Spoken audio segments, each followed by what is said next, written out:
চলো বন্ধুরা, আজকে সকাল সকাল আমি একদম তৈরি হয়ে গেছি। আর এরকম কুয়াশাচ্ছন্ন সকাল সকাল আমি কিন্তু বেরিয়ে পড়েছি। হ্যাঁ, কোথায় যাচ্ছি বলো তো? আজকে যাচ্ছি একটু কল্যাণীতে। কল্যাণীতে একটুখানি দরকার আছে, সেখানে গিয়ে দরকারটা মিটিয়ে আমরা কিন্তু চলে যাব একটা নতুন একটা জায়গায়। হ্যাঁ, আমি চলে এসেছি কল্যাণী আইডিয়াল তোমার ইঞ্জিনিয়ারিং কলেজে। এখানে একটুখানি দরকার ছিল, সেখান থেকে একটুখানি বেরিয়ে দরকার মিটিয়ে তারপর আমি খেয়ে নিয়েছিলাম এক গ্লাস আখের রস। ব্যাস, আখের রসটা খেয়ে আমি কিন্তু রেডি হয়ে গেছি আমার নতুন গন্তব্যের জন্য। হ্যাঁ, আজকে আমি যাব হংসেশ্বরী মন্দির। দেখতে দেখতে আর বাকি নেই, এদিকে কিন্তু ব্রিজে উঠবো এক্ষুনি। ব্যাস, এদিকে কল্যাণী এসে তোমার তার নিচে ব্রিজের নিচ দিকে গিয়েই তারপরে কিন্তু আমি উঠে পড়লাম একদম গঙ্গা ব্রিজের উপরে, অর্থাৎ ওপাশেই রয়েছে তোমার নদিয়া। হ্যাঁ, নদিয়ার দিকে আমি চলে যাব। নদিয়ার ওখানেই রয়েছে তোমার সেই হংসেশ্বরী মন্দির। ব্যাস, এবার ব্রিজের উপর দিয়ে যখন যাচ্ছি সেই লাগছে কিন্তু। ব্যাস, ব্রিজটা কিন্তু সেই প্রায় প্রায় 1 থেকে 1.5 কিলোমিটার মতন চওড়া রয়েছে এই ব্রিজটা। এই একটা কাল বন্ধু, যেটা শীতকালে, যেটাতে আমার খুব ভালো লাগে। এই শীতকালে না খাইতে কষ্ট, না ঘুরতে কষ্ট, কোনো কিছুতেই কষ্ট নাই।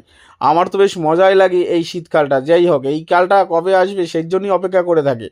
যাই হোক, এই বাঁশবেড়িয়ার মধ্যেই পড়ে কিন্তু এই তোমার হংসেশ্বরী মন্দির। ব্যাস, এবার ঢুকে পড়েছি এই হংসেশ্বরী মন্দিরে। এখানে কিন্তু মন্দিরটা খুব সুন্দর। তোমরা যারা যারা যাওনি তারা কিন্তু দেখে এসো ওই মন্দিরটা।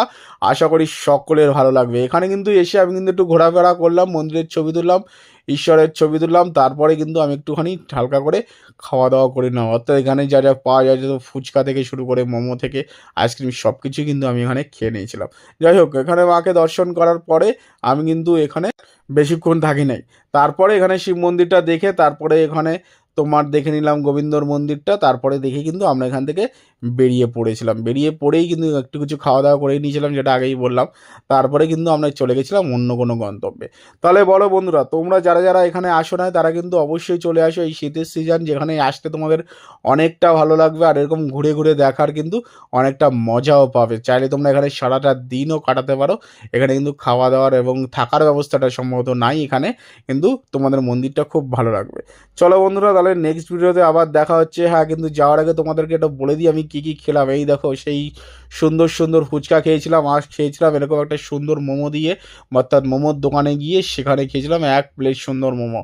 যাই বলে বস, এই মোমোর স্টাফিংগুলো দেখে তো আমার সেই ভালো লেগেছিল।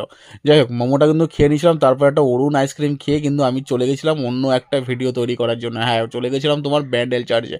যাই হোক, ব্যান্ডেল চার্চে ভিডিওটা তোমরা কিছুদিন পরেই দেখতে পাবে। আজকে এই ভিডিওটুকু এখানেই শেষ করছি, পরের ভিডিওতে আবার দেখা হচ্ছে। ভালো থেকো, সাবস্ক্রাইব করে দিও আর ফলো করে দিও। টাটা, আমি আইসক্রিম।